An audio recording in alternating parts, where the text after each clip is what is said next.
new book out, but I want to start with some recent comments of yours that have, obviously been worrying a few folks, because you're saying, look guys, the crash is really here. The big crash that you've been predicting, stocks, gold, silver, Bitcoin, real estate, all crashing. But as you say, now's the time to get rich. So before we talk your book, just a little thoughts about where your head is at these days, your thoughts on the economy right now. Well, as I've said many times in your programs, very simple point of view. I simply don't trust my government, especially this character Biden, and I don't trust the Fed, I don't trust the banks, and I don't trust Wall Street. So it's pretty simple philosophy. In other words, what I say, every time I'm on your show, if you can print it, I don't want it. So if you can print the dollar, I don't want it. You can print a stock, I don't want it. I want something I can see, touch, and feel, or like our friend Jim Rickard says, what's real? Find out what's real. So as you know, I've been a gold bug since about 1971 when Nixon took the dollar off the gold standard. And I'm becoming more fanatical, not less. And I literally have tons of gold and silver, tons, because I own gold mines. One of the things that struck me when I read your book with great interest is you say you had nothing to gain by writing this new book, but everything to lose. Why'd you do it? Why write a new book? I mean, you have tons of success. You didn't have to put out another book, but why'd you feel you had to? Well, it's the same reason. I graduated from school in New York in 1969, and I had a high-paying job. I'm an oil guy. So I sail for Standard Oil on their oil tankers. So my background is oil. But I still joined the U.S. Marine Corps in 1969 to go fight in Vietnam. And Marines don't fight for Democrats or Republicans, liberals or conservatives. Marines fight for our freedoms. And so when I saw our freedoms being taken away, especially after the 2020 election, Donald Trump's a personal friend of mine, I've written 2 books together. But when they took our freedoms away, that's when I went back to war. And that's why I'm willing to take the fire from the liberal academic left. And I'm afraid, I'm just concerned about our country and the world, especially this guy Klaus Schwab and the World Economic Forum, and what the hell are they doing? Why aren't we fighting back? So that's why I said I had more to lose than to gain by writing the book. So by reading this book in 1965, I realized, I hate to say this, but most academics are Marxists. And my poor dad was a Marxist. The abolition of private property, a heavier progressive income tax is essential for the proper development of communism. And Biden just appointed 87,000 new IRS agents to go after small business owners. And that's why I fight now. And that's why I said I better say something, because I went to military school, I fought in Vietnam twice, and I fight for freedom, and they're taking our freedoms away. A lot of your book is, and a lot of your writings really are focused on the education system, right? And how you say it's so important to teach capitalism in the homes.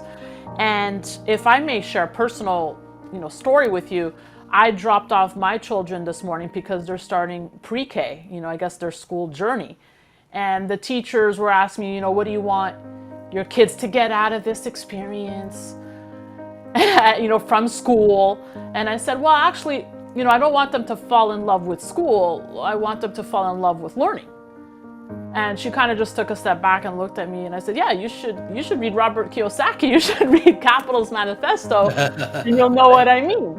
But all this to say, you've made me reflect a lot about my school journey. Well, again, it goes back to this book here. Marx said, this is 1848, it's only about 50 pages. It's not the most, but it's a great read. He said communism would come in 2 phases. And the first phase was 1930s. This was 1848. He said communism would come in 2 phases. So 1930 the Berlin school sent teachers to Columbia University to teach the Columbia University teachers program. And that's when communism entered America as socialism. Point, one of your chapter 1 actually is called, We Were Warned, and you have a quote from Nikita Khrushchev that I just want to share here with everyone, where he says, this is in 1959, "Your children's children will live under communism. You Americans are so gullible. No, you won't accept communism outright, but we will keep feeding you small doses of socialism until you will finally wake up and you find you already have communism. We will not have to fight you. We will so weaken your economy until you fall like overripe fruit into our hands." Where do we go from here? I mean, how do you see this evolving, Robert? This guy named Andy Schectman, I never heard of him before, and he took my paranoia to a whole nother level. And he's worth listening to. My whole company has to listen to Gold Bug by then. You'll never will be, because gold is money. And he talks about how the BIS, Bank of International Settlements, just elevated gold to tier 1. Gold used to be tier 3. That just happened. So tier 1 means gold is money. So gold just got promoted to tier 1. A long way of saying it's getting worse. And this guy Schectman has the data to back it up. Now, Russia is looking to go on to its own gold standard. I think that speaks volumes. Any thoughts to that, Robert? Yes, well, Andy Schectman talks a lot about that. He talks about the BRICS. The BRICS nations are Brazil, Russia, India, China, South Africa. And he talks about how the Belt and Road project now is going to affect 90% of the world's population, and they'll all be on the CBDC yuan. They'll be going into Chinese crypto, not American. So the US dollar, according to this guy Andy Schectman, is toast. And that's why it's Brazil, Russia, India, China, South Africa, they're going to take over the world with their own gold standard. Okay, you say that he says the US dollar will ultimately be toast, but folks listening to this are going to say, Robert, how can that be? Look at the US dollar right now. It's the best game in town. What are your thoughts on the strength of the US dollar right now? And you said at the start, you don't want to touch it. You don't want to be in cash. Tell us more about why not. Well, I would listen to Andy Schectman, because I tell you, man, if he doesn't convert you to the Kool-Aid of gold, nothing will. Nothing will. And that's why, as you know, I've been a gold bug since 1972. I was a Marine pilot in Vietnam, and I flew behind enemy lines to look for gold. And today I literally own tons of gold and silver. And so this guy Andy Schectman's talking about how the family offices and Commonwealth, everybody's buying gold and silver right now because they know the dollar's toast. So if you don't drink the Kool-Aid after watching Andy Schectman's video, I can't help you. And I know I've interviewed you enough times that I know you don't care about the price. So when people say, but Robert, look where gold's at now. It keeps dropping. We're below 1,800 now. But I know what Robert's going to say. My rule of thumb, as you know, Danielle, is if you can print it, I don't want it. So what am I investing in today? Gold, silver, oil. I own the oil in the ground. I own Japanese breeding bulls, Wagyu cattle.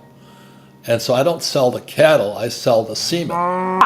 For the folks at home who are watching, who feel overwhelmed by the economic situation we find ourselves in, that don't even know where to begin, that don't even know the first book they should be reading. I mean, how do you start your financial journey? Well, I say the same thing. A couple of questions. What does school teach you about money? And the answer is nothing. Put yourself on the gold standard. Don't wait for the federal government to go back on the gold standard. Start buying some gold and silver coins and keep it in a safe and don't tell anybody you have it. But put yourself on your own gold and silver standard. Do you know what I mean? So I started small, and now I literally own tons of gold and silver, but I went into the mining industry. Great read. Like I said, it's making me reflect a lot about my educational journey. And one thing, I've been thinking about is, when they ask us, who were your favorite teachers in life? You're asking a very, very tenuous question, because my poor dad was a PhD, which stands for poor, helpless, and desperate. And they believe that their credentials, they believe a higher degree, like a master's or doctorates, will save them from the world. So values are core to the individual, and unfortunately, we all don't come from the same set of values. And most school teachers are different from us. They're good people, like my poor dad's a good man, but he was a Marxist. He believed in taxation and the abolition of private property and labor unions. Robert, I'm going to leave you with the last word. Final thoughts for all our viewers watching. They're all big fans of yours. What would you like them to know? Well, since we're on a goals channel, I'd say your biggest thing is put yourself on a gold standard and silver standard. Start with one silver coin is about $20, or one gold coin is about 2,000. But put yourself on a gold and silver standard because they're still real money.